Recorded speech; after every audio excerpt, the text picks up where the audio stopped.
Imagine you just bought a new house, right? And the inspector tells you it comes with this state-of-the-art built-in backup generator. Oh, which is a huge relief, especially if you live somewhere with unpredictable weather. Exactly. You'd assume, naturally, that if the grid goes down, this generator is just going to, kick in seamlessly, perfectly engineered to keep all the lights on. Right. It's a comforting thought. I mean, a flawless failsafe is something we all kind of want to rely on. But then, years later, a storm actually hits. The power grid fails. Yeah. And when you go down to the basement to check on this pristine backup system, you realize it's missing a few cables. Oh, no. Yeah, or maybe one of the connection points is incredibly narrow. It still works, sort of, but it is definitely not the textbook factory standard machine you pictured in your head. So your entire house is basically relying on a very quirky, highly individualized piece of hardware. Exactly. And the house in that scenario is your head. And that quirky backup generator is a really critical biological safety valve located right at the base of your brain. It's called the Circle of Willis. Which is such a fascinating structure to look into. It really is. So we are doing a deep dive today into some really detailed clinical breakdowns from Metropolis Healthcare and anatomy logs from Wikipedia to understand this hidden roundabout of blood vessels. And the most striking thing in those sources, I think, is that this structure is universally known as the ultimate life-saving backup system for your brain's blood supply. Right. Yet only about 1/3 of the human population actually has the textbook version of it. Wait, only 1/3. That means the vast majority of us listening right now are walking around with a completely customized, non-standard layout. Yeah, statistically speaking, you probably don't have the perfect factory model. That is wild. Well, before we look at what happens when that weird layout fails, we probably need to establish what the quote-unquote perfect version is even supposed to look like. Good idea.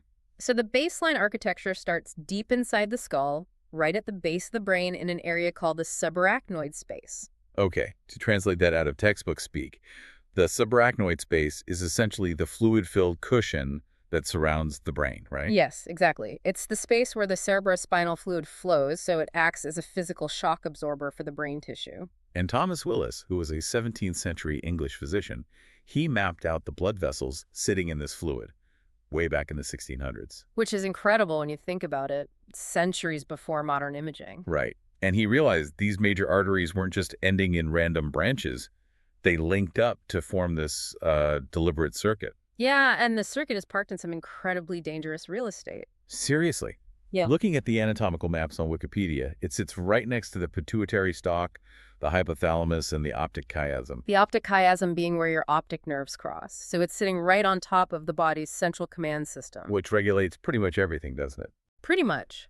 The pituitary and hypothalamus regulate your hormones, your temperature, your core survival functions. So a blood flow problem in this specific roundabout doesn't just deprive the brain of oxygen. What else does it do? Well, if a vessel swells or bleeds here, it immediately compresses those critical structures. You're looking at potential vision loss or massive hormonal crashes. Oh, wow. So it's a very high-stakes location.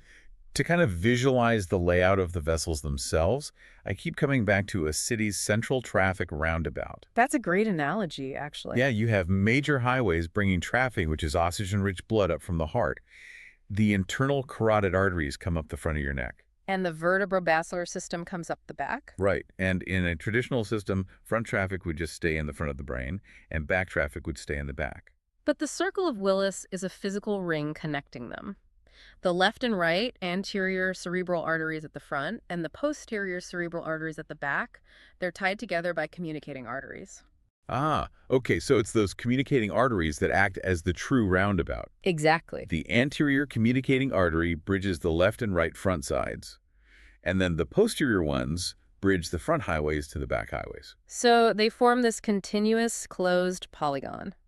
If a massive blockage shuts down the main artery coming up your neck, the blood doesn't just stop and cause tissue death. It hits the roundabout. Yes, it hits the roundabout, loops across those communicating arteries, and flows into the deprived area from the other direction. That is just brilliant engineering. But I was reading through the main arteries involved here, and I noticed the middle cerebral arteries aren't actually on the list. No, they're not. But those are massive vessels, right? They supply a huge portion of the brain. Why wouldn't they be part of the primary safety ring? It's mostly about where they branch off. They branch off just a bit too late. They're essentially the major exit ramps leading away from the roundabout. Oh, I see. So they benefit immensely from the blood being routed through the circle, but structurally, they don't form the closed loop themselves. Exactly. So we have this engineered redundancy. Collateral circulation, which keeps the brain perfused or oxygenated if an artery gets stenosed, which means narrowed. Which prevents ischemia. Right. Ischemia simply being the medical term for tissue starving and dying from a lack of blood. So in modern humans, this roundabout mitigates strokes. It's quite literally a lifesaver. It absolutely is. But here's where the Wikipedia source really threw me for a loop. It mentions that this exact same structure is present in reptiles, birds, and other mammals. Yeah, it's not uniquely human at all. But arterial narrowing, strokes, plaque buildup, those are modern, mostly human ailments tied to lifespan and diet. I mean, a turtle isn't worrying about high cholesterol. No, definitely not. So why would evolution build a stroke prevention backup generator in a reptile? It's a great question. Nature rarely engineers complex anatomical safety nets for diseases of old age. Wild animals historically just didn't live long enough for strokes to be a primary threat. So the survival pressure had to come from something else. Exactly. The clinical literature suggests the circle of Willis might originally have evolved as a literal shock absorber. Wait, to dampen the physical force of a heartbeat. Yeah. Think about the physics of a heart pumping. It sends a high-pressure wave of blood shooting up the neck. Right, it's a pretty violent force. And brain tissue is incredibly soft. It's almost like gelatin. If those forceful, rhythmic pulse waves slam directly into the tiny, fragile vessels deep inside the brain, the mechanical stress would cause severe damage over time. Oh, so the geometry of the roundabout basically breaks up the wave. Yeah. All those vessels intersecting and looping force the blood to dissipate its kinetic energy. Precisely. It turns a harsh pounding pulse into a smooth, continuous flow. That is amazing. It is, and that's one prominent theory. Another fascinating possibility involves hemodynamics, which is just the physics of blood pressure and flow. Okay, how does that fit in? Well, the physical shape of the circle, particularly the flow dynamics around the anterior communicating artery, might actually help the forebrain sense dehydration. Wait, what? How does the shape of a blood vessel tell you you're thirsty? It's about the concentration of the fluid. If your blood volume drops because you're losing water, the blood gets slightly thicker. Oh, I see. The specific intersection of vessels at the front of the circle creates unique flow patterns. Those patterns might make it easier for specialized brain receptors sitting right next to the arteries to instantly detect that change in blood concentration. And that triggers the urge to find water. Exactly. It's a dehydration sensor and a pulse shock absorber. And then, millions of years later, purely by accident, this structure happens to be the exact perfect shape to act as a stroke prevention backup system for modern humans. It's a classic case of evolutionary exaptation. Exaptation. Yeah, it's when a biological trait that evolved for one specific job ends up being incredibly useful for a totally different challenge down the line. We basically inherited a pulse dampener that moonlights as a stroke safety net. I love that. But let's look at how good that safety net actually is. Because we established at the start that only about a third of people actually have this textbook symmetrical, fully connected loop. Right. The vast majority of the human population has what we call anatomical variations. Less than half of the people walking around today have a complete ring. Yeah, it's surprisingly rare to have the perfect textbook circle. So if I'm one of the 66%, what does my roundabout look like? What are the missing pieces? Well, it varies wildly. You might have segments that are entirely absent. You might have vessels that are string-like, meaning they're so narrow they can barely carry flow. Just a tiny trickle getting through. Right. Sometimes a vessel is duplicated, so you have two tiny side streets instead of one main road.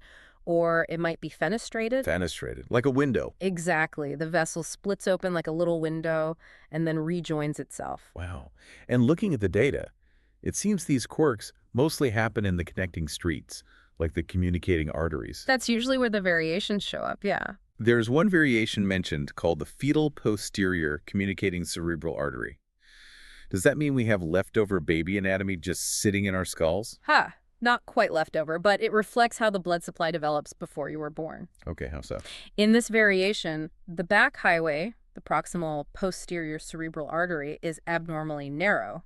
So to compensate for this tiny road, The connecting street on that side is massive. Ah, so it forces the internal carotid artery at the front of your neck to do the heavy lifting. Exactly. It ends up supplying blood not just to the front of the brain, but entirely powering the back of the brain as well. So the front highway is doing double duty. That sounds stressful. There's another one called the azygos anterior cerebral artery. What's going on there?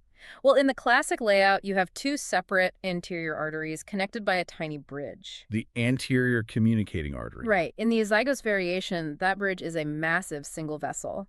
A single internal carotid artery ends up pumping blood into this giant intersection that supplies both the left and right front lobes simultaneously. Okay, so if the vast majority of us have these missing, string-like or merged pathways, does that mean our backup systems are just defective? No, not for your day-to-day life. You can live to be 100 years old, perfectly healthy, with an incomplete or highly asymmetrical circle of Willis. Really? Even with parts missing? Absolutely. Under normal conditions, your brain is getting plenty of blood. The variations only become an issue when the system is pushed to its absolute limit during a vascular crisis. Okay, so if a primary neck artery clogs, someone with a textbook circle has the perfect detour ready to go. While someone missing a side street suddenly finds out their roundabout cannot make the full loop. I see. This explains why two individuals can have the exact same blockage in the exact same artery in the neck, but experience vastly different outcomes. Because their backup generators are wired differently. Exactly. One person's textbook circle reroutes the blood instantly, maybe causing a momentary dizzy spell, what we call a transient ischemic attack, or TIA. While the person with the missing connecting artery suffers a major, devastating ischemic stroke. It really is the anatomical luck of the draw. Which makes me wonder, what happens when this system is truly tested beyond just blockages? The Metropolis Healthcare Insights point out that the Circle of Willis is a prime location for brain aneurysms. It is, unfortunately. An aneurysm is a ballooning or weakening of an artery wall. And in the Circle of Willis, they occur most frequently at the junctions where the communicating arteries branch off. I imagine it's like a fast-moving river hitting a fork. That branching point is taking a lot of physical stress and turbulence. That's a perfect way to picture it. Over decades, the constant pounding of blood pressure against those intersections can wear down the tissue. So a wall weakens and bulges outward. Right. And if that balloon ruptures, blood spills out into the subarachnoid space we talked about earlier. Which leads to a hemorrhagic stroke. The symptoms for this and the sources are absolutely terrifying. Sudden weakness on one side, double vision. But the most prominent warning sign for a ruptured aneurysm here is an explosive headache. They call it a thunderclap headache, right? Yes. Neurologists call it a thunderclap headache because it strikes with maximum intensity in a matter of seconds. It's an immediate medical emergency that requires rapid imaging to pinpoint the bleed.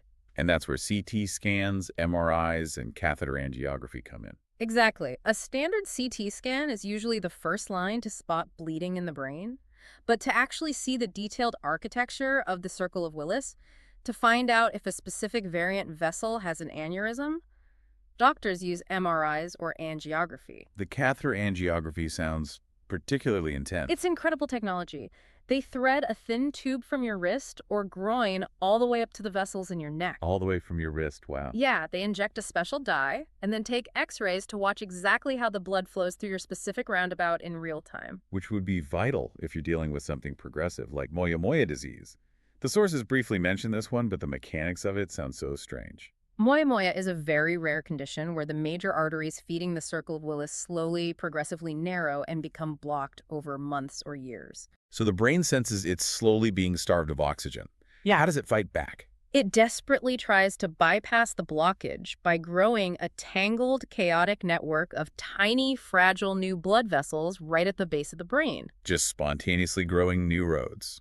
Yes, but when you look at these new vessels on an angiogram, they look like a hazy cloud. In fact, moyamoya is Japanese for puff of smoke. Oh, wow. That's strangely poetic. It is, but because these new vessels are so fragile, they're highly prone to bleeding or clotting, which leads to repeated strokes. That's tragic. Then there is subclavian steal syndrome. I was trying to wrap my head around this one from the Wikipedia breakdown. It's a tricky one. It's basically a scenario where a blockage in your chest causes your arm to literally siphon blood out of your brain. Right. Yeah. That's exactly it. It's a stunning display of physics and pressure gradients.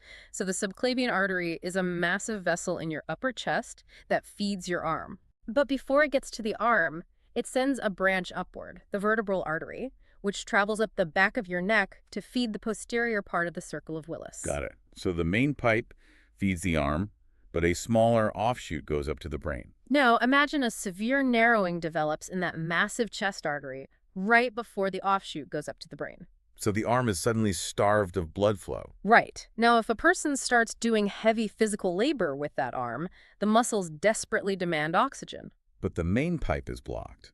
So it creates a pressure vacuum. Yes. The pressure in the arm drops so low that the physics of the circulatory system simply reverse. It just flows backward. Exactly. Blood travels up the healthy vertebral artery on the opposite side of the neck, enters the circle of Willis at the base of the brain, makes a U-turn in the roundabout, and gets sucked backward down the affected side's vertebral artery to feed the arm. That is insane. Mhm. The arm is literally stealing the brain's blood supply right out of the central roundabout just to keep its own muscles working. As a result, the brain's overall perfusion drops. The patient might experience dizziness, fainting, or vision issues simply by using their arm. Just by moving their arm around. Yeah, it really illustrates that the circle of Willis doesn't exist in a localized vacuum. It's deeply embedded in a delicate, whole-body economy of blood pressure. A blockage near your shoulder can reverse the flow of blood deep inside your skull. It's a phenomenal demonstration of how interconnected everything is. We started by looking at this structure as a pristine, factory-standard safety net designed to save us from strokes.